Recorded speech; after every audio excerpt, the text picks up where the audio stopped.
ఈరోజు కార్యక్రమాన్ని ప్రారంభించే ముందు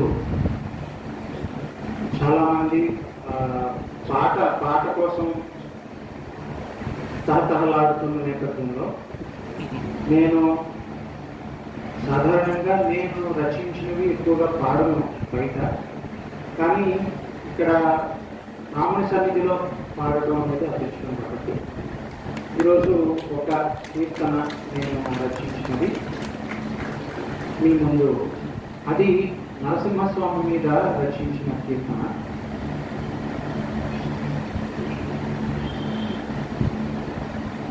నారసింహ రణసింహ కాల నృసింహ దంభాది మదపహారి ఉగ్ర నృసింహ.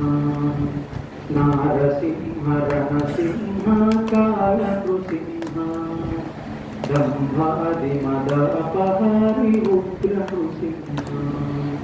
ప్రహ్లాదార్చిత పాద పద్మ నృసింహ నన్నేలుటకు సిద్ధమశుద్ధ నృసింహ శుద్ధ నృసింహ. నారసింహ రణసింహ కాల నృసింహ దంభాది మదపహారి ఉగ్ర నృసింహ. నారసింహ రణసింహ కాల నృసింహ దంభాది మదపహారి ఉగ్ర నృసింహ. పట్టవు నీ నామములు విష్ణు నృసింహ, తట్టవు నీ తత్వములు తత్వ నృసింహ. పుట్టవు నీ పైనాశలు శ్రీశ నృసింహ, ఎత్త బ్రోచుడు మమ దైత నృసింహ దైత నృసింహ.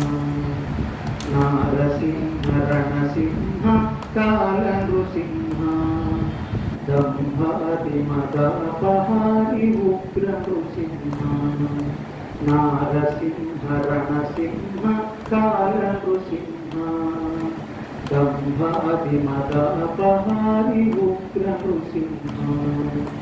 విత్తదు నీ భక్తి చిత్తమందు నృసింహ, మొత్తదు పేరాశలపై మోజు నృసింహ. మొత్తము జీవనము సుఖములందే నృసింహ, దత్తము నామది నీతిక వరద నృసింహ వరద నృసింహ. నారసింహ రణసింహ కాల నృసింహ దంభాది మదపహారి ఉగ్ర నృసింహ. నారసింహ రణసింహ కాల నృసింహ దంభాది మదపహారి ఉగ్ర నృసింహ. శరణంటిని శరణంటిని శరణు నృసింహ, నిన్నుగాక అన్యులదరిపోను నృసింహ.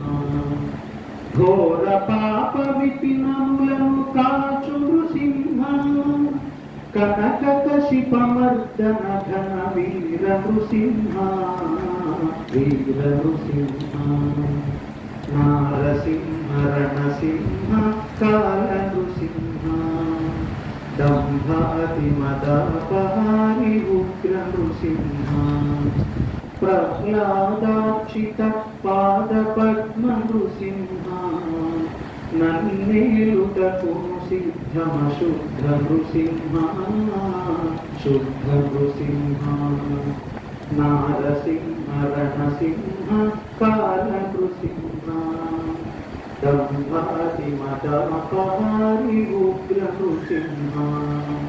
నారసింహ రణసింహ కాల నృసింహ దంభాది మదపహారి ఉగ్ర నృసింహ. దంభాది మదపహారి ఉగ్ర నృసింహ దంభాది మదపహారి ఉగ్ర నృసింహ.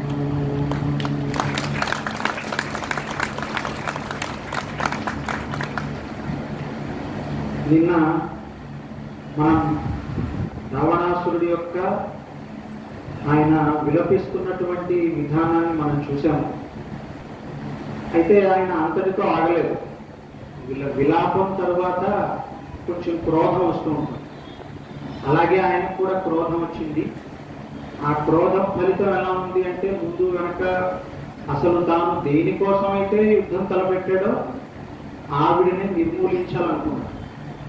కాబట్టి ఆయన వెంటనే సీతమ్మ తల్లిని వధించాలి అని సంకల్పం చేసుకున్నాడు. అలా సంకల్పం చేసుకున్న వెంటనే అక్కడ ఉన్న వాళ్ళందరితోని ఈ విధంగా చేయాలి, ఈ విధంగా చేస్తాను అని చెప్పి తాను బయలుదేరడం, అశోకవనానికి వెళ్ళడం. వెళ్తూ ఉంటే అమ్మవారు చూసింది, ఇతన్ని వస్తున్న వాడిని చూసింది.